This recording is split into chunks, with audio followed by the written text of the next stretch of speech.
आप देख रहे हैं समाचार एजेंसी ऑफ इंडिया में साइन न्यूज। प्रिय बहनों और भाइयों,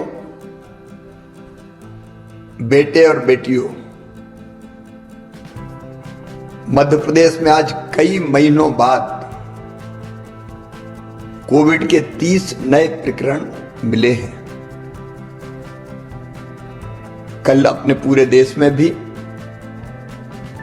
7,495 पॉजिटिव प्रकरण पूरे देश में आए हैं। और एक बात जो मन में चिंता पैदा करती है, महाराष्ट्र, गुजरात और दिल्ली तीनों राज्यों में पिछले एक सप्ताह से पॉजिटिव केसों में लगातार वृद्धि हो रही है, लगातार बढ़ोतरी हो रही है।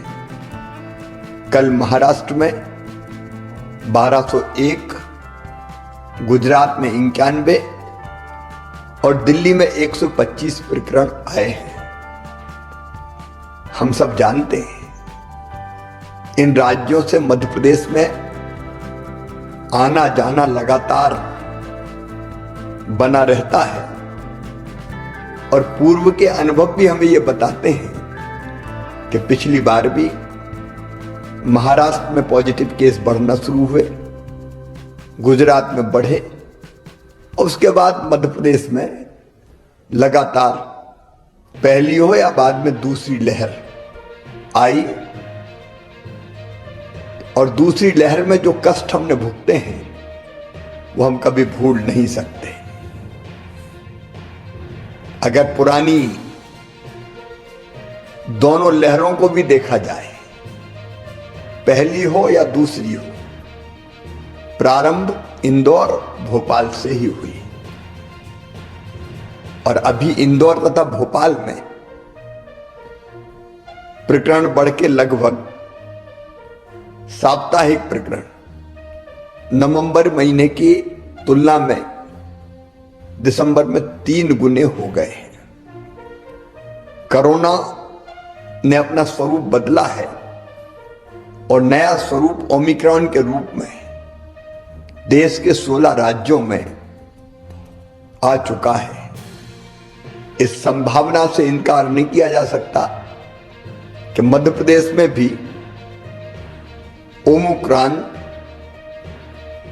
वायरस के केस मध्य प्रदेश में जल्दी आ जाएं। यदि हम पूरी दुनिया का भी अध्ययन करें और पूरी दुनिया का अनुभव देखें तो ओमिक्रॉन बहुत तेजी से फैलता है। इंग्लैंड में 1 लाख केस प्रतिदिन आ रहे हैं। अमेरिका में भी लगभग 2.5 लाख केस प्रतिदिन आ रहे हैं। यूरोप में भी ओमिक्रॉन बहुत तेजी से बढ़ रहा है और उपरोक्त सभी कारणों को देखते हुए मुझे अंतर आत्मा से ये लगता है कि ये सही समय है जब हम सचेत हो जाएं, कोविड की तीसरी लहर को आने से रोकें, तेजी से संक्रमण ना फैले, इसके लिए हर आवश्यक उपाय करें। और इसलिए मेरे प्रिय बहनों और भाइयों, भारत सरकार ने भी कुछ गाइडलाइन जारी की है।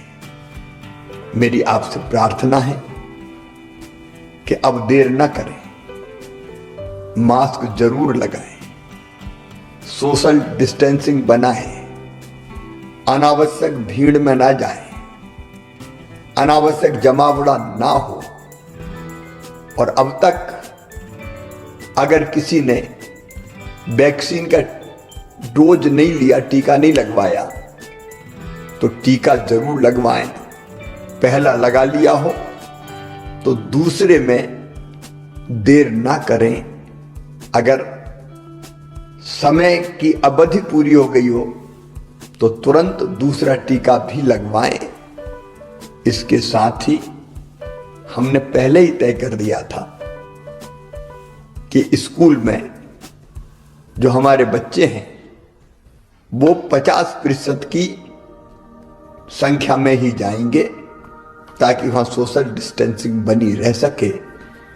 हम आज एक फैसला और कर रहे हैं कि रात्रिकालीन कर्फ्यू रात 11 बजे से लेके सुबह 5 बजे तक लगा रहेगा। अगर आवश्यकता पड़ी तो कुछ और उपाय हम जरूर करेंगे। और हां, अगर कोविड का कोई पॉजिटिव केस आता है तो घर में अगर पर्याप्त स्थान है तो घर में उसको आइसोलेट करके इलाज करेंगे, और नहीं तो हर हालत में उनको हमको अस्पताल में ही भर्ती कराना चाहिए ताकि परिजन वायरस के संक्रमण से बच सकें। सावधान रहना है, याद रखना सावधानी में ही सुरक्षा है। मेरी प्रार्थना है आप सब सहयोग करें ताकि तीसरी लहर के संकट से हम अपने प्रदेश को बचा पाएं और अपनी जनता की जिंदगी की सुरक्षा कर पाएं। ये आप सबके सहयोग से ही होगा। बहुत बहुत धन्यवाद।